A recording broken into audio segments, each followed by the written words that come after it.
Ya kalau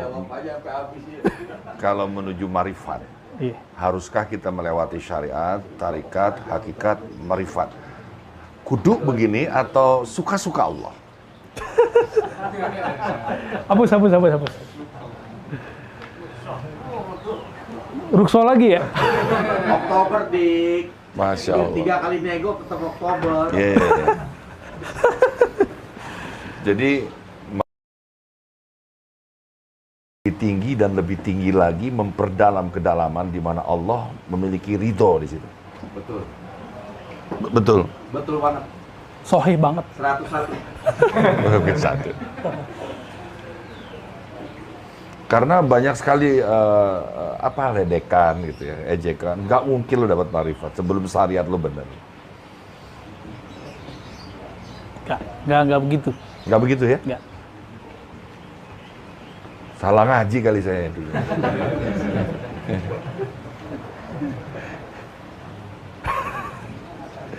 Sabar. Jadi orang di luar sana itu berpikir gini, kalau mau ngaji tasawuf, ngaji ma'rifat, harus beres dulu fikihnya. Harus benar dulu sholatnya. Loh, kita kapan benar sholatnya coba? Antum kapan sholatnya bakal benar gitu? Sampai mati juga nggak benar. Itu satu. Yang kedua, Nabi itu waktu di Mekah ngajarin syariat dulu atau ngajarin tauhid ma'rifat? Tauhid tuh. Qul huwallahu ahad turunnya di Mekah kan? Ya enggak? Jadi ayat-ayat Makki, ini kalau orang barat aja udah neliti. Ayat-ayat yang turun di Mekah itu isinya tentang tauhid, ma'rifatullah. Ajib itu. Jadi mereka suruh kumpulin semuanya.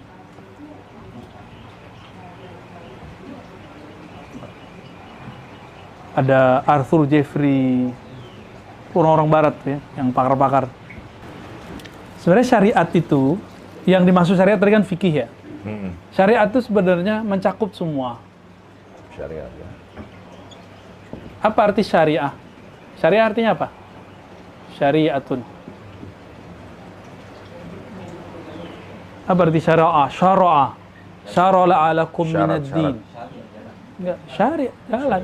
Hah? Jalan. Syariat itu jalan. Jadi syariat, tarekat itu artinya sama.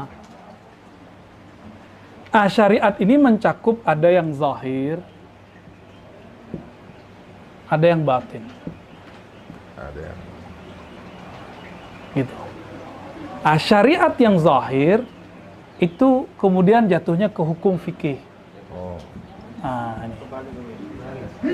Kebalik ya. Apa? Fikih. Syukran. Ya. Gak apa-apa, udah gitu aja. Fikih. Hukum fikih itu ngomong apa? Sah, batal. Itu orang dulu, kalau ngaji mazhabnya Syafi'i. Sekarang lebih canggih. Sunnah.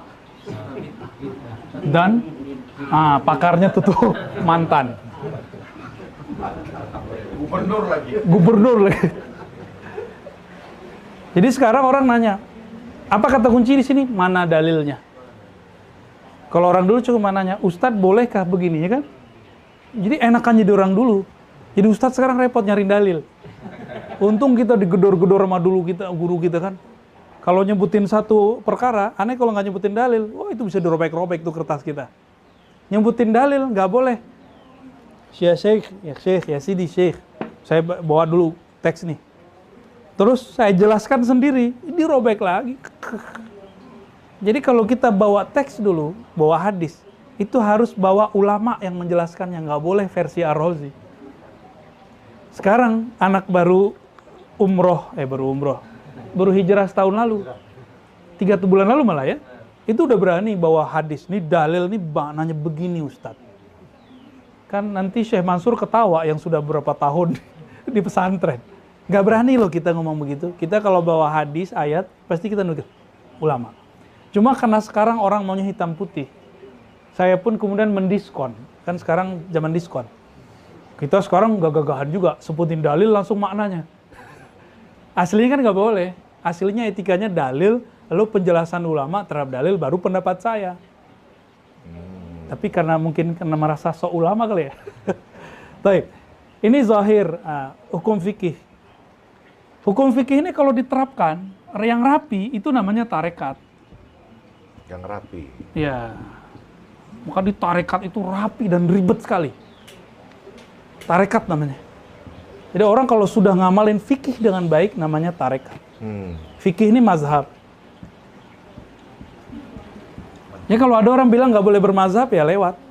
Syariat zahirnya udah nggak lolos. Nggak boleh bermazhab udah nggak lolos dia. Ya. Mazhab kan ada pilihannya 4 ya.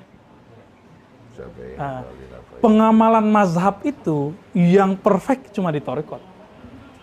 Antum carilah ke seluruh dunia, yang perfect cuma di tarekat. Tarekat apa aja itu bagus ngamalin mazhab.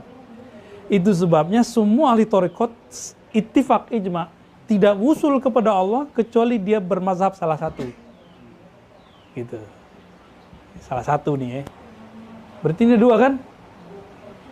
Ini syariat yang zahir, itu ujungnya tarekat. Nah, tarekat ini isinya apa? Ijazahan, wiridan, riyadhah, puasa, jalan kaki. Sapar. Iya, sapar, puasa lagi.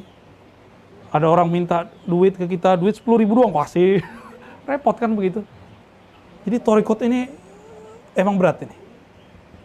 Kan di Quran nih dikatakan, bersedekahlah kamu. Yang meraktekin bukan orang fikih pelit-pelit. Yang bagus ini orang tarekat. Antum cari aja orang fikih ini kalau bisa ditimbun sebanyak-banyaknya. Tapi kalau orang fikihnya dia bertarekat,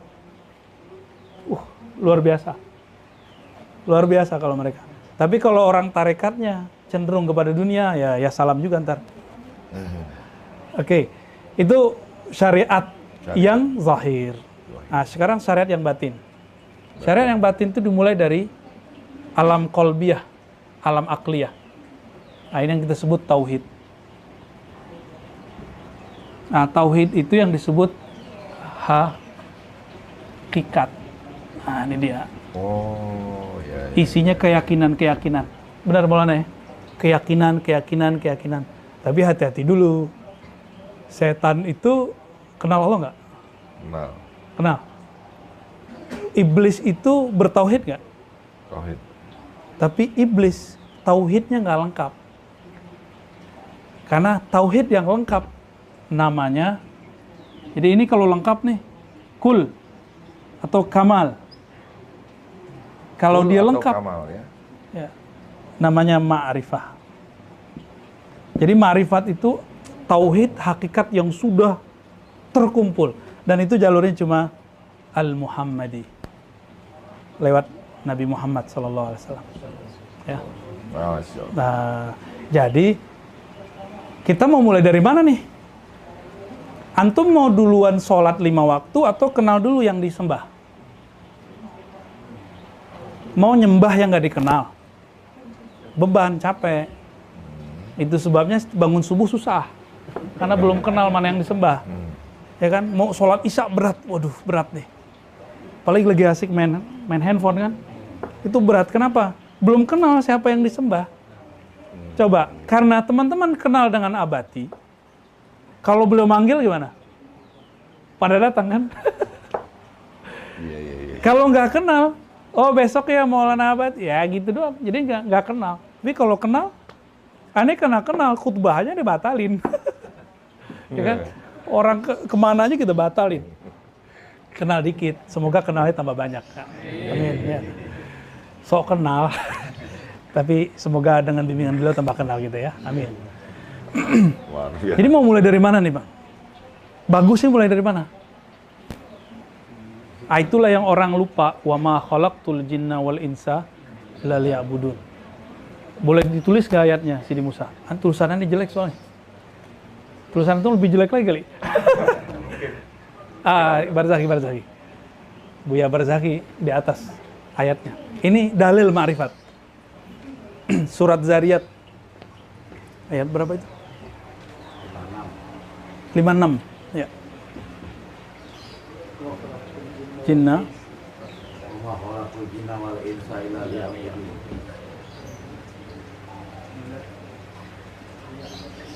Canggih tulisan antum ya. Itu khot apa itu? Rika sama Ciputat.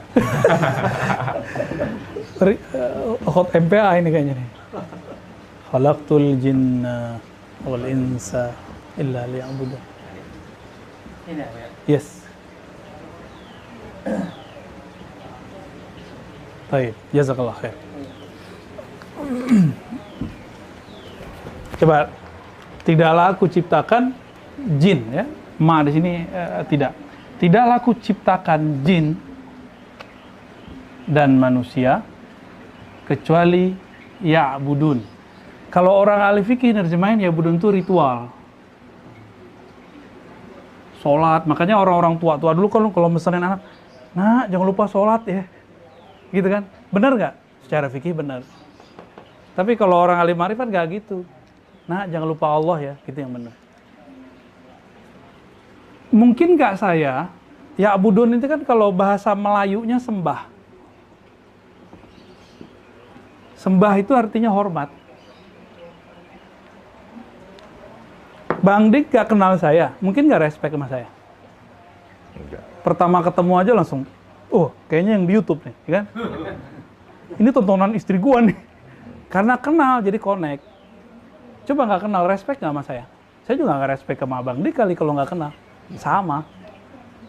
Nah, itu yang saya ceritakan. Jadi saya ngajar di satu kampus. Karena muka kita muka-muka S1 ya. Muka-muka S1, saya ngaku S1, S2 orang pasti percaya. Masih mahasiswa lah. Dia nggak tahu kalau kita dosen S3. Si satpam ini, ada 2 satpam. Saya parkir di situ, cuma pas keluar saya pakai sarung, kaget ya. Loh, ke kampus kok pakai sarung? Yang pertama nanya, mau kemana Pak? Mau ketemu teman saya Pak Direktur. Oh oke. Keluar, nyampe di belakang mobil, datang lagi satu, kamu mau kemana? Gitu. Waduh, kaget saya. Hari mau Jumat, kita mau khutbah, di samping itu ada masjid. Kamu tahu nggak siapa saya? Saya nanya pelan-pelan aja, kamu tahu nggak siapa saya? Nggak tahu. Saya dosen S3 di sini. Oh langsung disenyum tuh, ampun. mohon maaf Pak. Kayak gitu. Jadi saya nggak akan respect sama orang kalau saya nggak kenal. Jadi kenapa kita ini nggak pernah menghargai Allah? Karena kita nggak kenal Allah. Gitu. Nggak menghargai Allah itu kan menyebut dirinya anad dahru. Aku itu dahr, time. Jadi Allah membahasakan dirinya dengan waktu. Maka menghina waktu, menghina Allah. Bilang, kok saya hidup zaman sekarang, itu menghina Allah itu. Jadi jangan ngomong begitu. Itu udah takdir Allah ke kita. Tapi kan waktu bisa diminta cepat kan tadi? Oktober. Jadi Allah, kita itu nggak menghormati waktu. Enggak, jadi Allah apa? Allah adalah waktu. Anad dahar, aku adalah sang waktu. Wah, keren. Itu. Itu makanya banyak surat. Tapi bukan waktu kecil ya. Bukan W, tapi W besar. Itu makanya banyak surat Al-Fajr, Wadduha, Wal Asri. Dia juga itu. Demi aku yang bermanifest di waktu pagi, yang mengenalkan diriku di waktu sore, di waktu asar. Wah, keren, Gitu. keren. Nggak kenal Allah waktu subuh, Allah kenalin di waktu syuruk. Nggak kenal di waktu duha. Masya Allah. Itu tegur-teguran semua. Astagfirullah. Sok tahu aneh. Masya Allah, Masya Allah. Ya kalau konser kita udah tepuk tangan nih. Ya, Masya Allah. Terjawab nih semuanya, banyak rahasia-rahasia. Masya Allah, Masya Allah. Berkah guru kita Maulana Abah. Ya Allah, ya Karim. Udah jam berapa nih? Lanjut bacanya apa? Lanjut pertanyaannya. Dibaca dulu aja nih. Mana kitab aneh ini? Tadi itu di Bismillahirrahmanirrahim.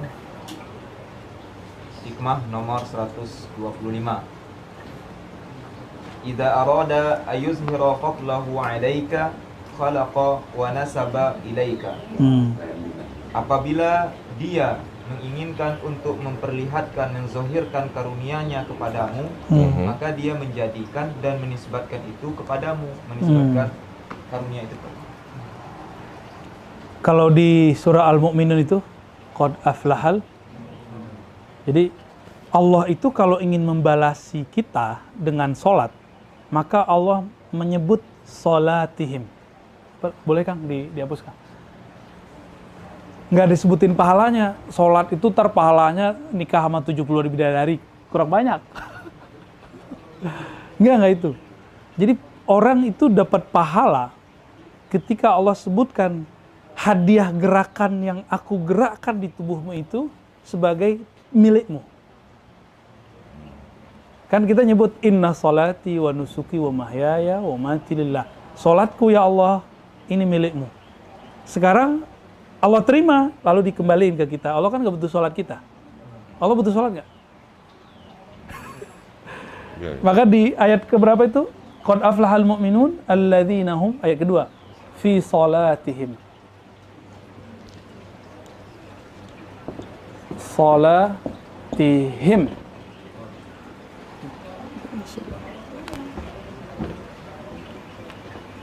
Kalau diterjemah apa? Salat yang mereka lakukan. Gitu.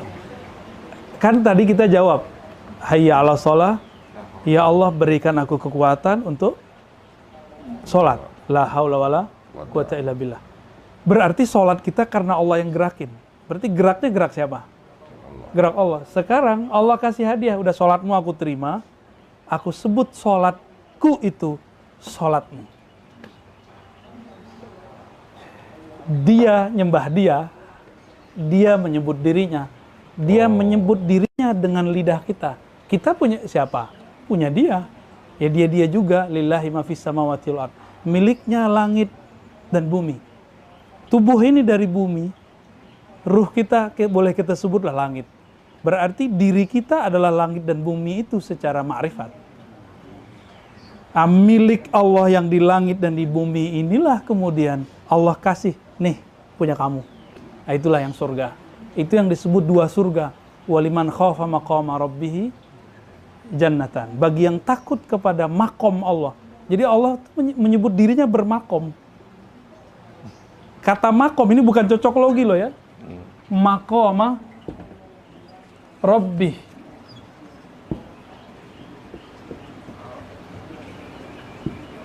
Makomnya Allah apa arti makom? Bukan kuburan. Makom kan tempat berdiri, tempat kemuliaan. Salat kalimatnya apa? Aqim, qiyam, qom, makom. Maka disebut tempat Nabi Ibrahim berdiri itu makom Ibrahim. Nah, itu penandaan-penandaan ilahiyah itu yang ada kepada Sayyidina Ibrahim. Itu sebabnya. Apa bedanya? Saya sholat ada bekasnya, Nabi Ibrahim ada bekasnya. Bedanya apa? Nah, itu dia. Makomnya waliman khofa maqama rabbih. Itu yang mana ya? Jadi ketika beliau sholat, dia merasakan siapa yang takut sungkan dengan makom Allah. Maka kakinya itu bergetar, berbekaslah itu. Bekasnya sampai hari ini bertahan. Wa ma lillahi baqiyah. Suatu yang dibuat karena Allah pasti berbekas. Kullu syai'in halikun illa wajah. Kalau ayatnya, semua pasti binasa kecuali yang karena Allah. Makanya lafaz sholat itu supaya abadi. Allah abadikan dengan lafaz wajah tuh. Aku wajahkan, aku hadapkan. Nah, nanti konfirmasinya malam Rabu. Gimana sih cara menghadap itu? Tanya ke beliau malam Rabu. Itu otoritas beliau.